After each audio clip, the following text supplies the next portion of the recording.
Anna here. It is Friday, so we are in another edition of Talking with Wet Nails. And the reading tracker this week is probably a little bit behind. I say probably because I don't know, because it's been too hot to walk down to the other end of the apartment to check things off when I finish reading, so we're going to need to refine that a little bit.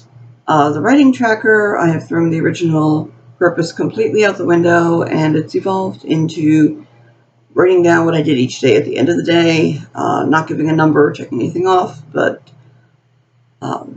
writing a couple sentences about the scene or the chapter, and that seems to be more natural for me, so I'm probably going to carry that over.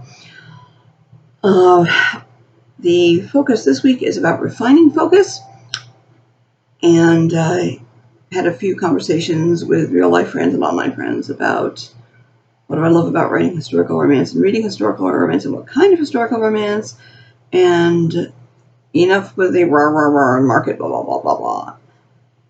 And the way things used to be is like, what do I love right now? And right now the answer is two things. I've already decided my focus for the time being is going to be 18th century romance, so that's a given. And then the type of historical romance that I love the best is the big saga, poldark kind of thing that we used to see a little bit more of, and I think it could be due for a Renaissance. Not in the Renaissance, but I would be very open to that because I also like the period. So, toward that end, I am setting aside some of the books in my shelves that have been TBR for quite a while and moving them up just so I can get the feel. And here are a few of those that have made the cut. Moon in the Water by Pamela Bell. That is the start of I forget what the series is called, but this is the first one. It's set in English Civil War. I've already written English Civil War and Orphans in the Storm, and I really, really love that.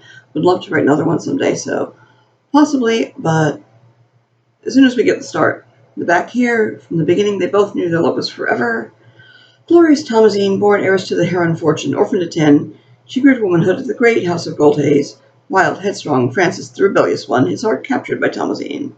But the sweep of time is against them. Yeah, I'm sold. I don't need to read any farther. I love when the house is a character in itself, especially when it's a great estate. We've got star-crossed lovers, we got war, I'm there. Okay, next is Island of the Swans by C.G. Ware. Our Romantic Times Review says both a lyrical love story and a carefully researched portrait of a fascinating era. C.G. Ware is a true master bringing to life a story so fascinating it should come with a warning: do not start unless you want to be up all night. Well, with insomnia, I think we're okay on that.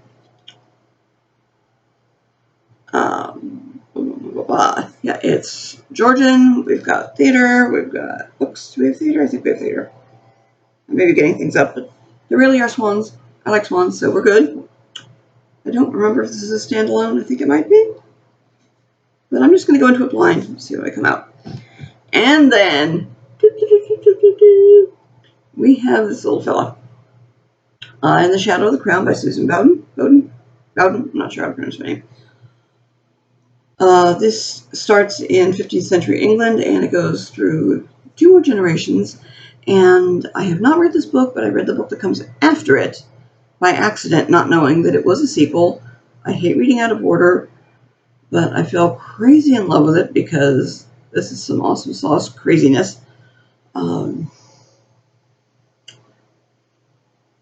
Well, I'm not going to give any spoilers, although this book's probably almost as old as I am, but I'll read from the back. Torn from her family's Yorkshire estate by the death of her father, heiress Joyce Radcliffe flees by night to the sanctuary in a nearby abbey.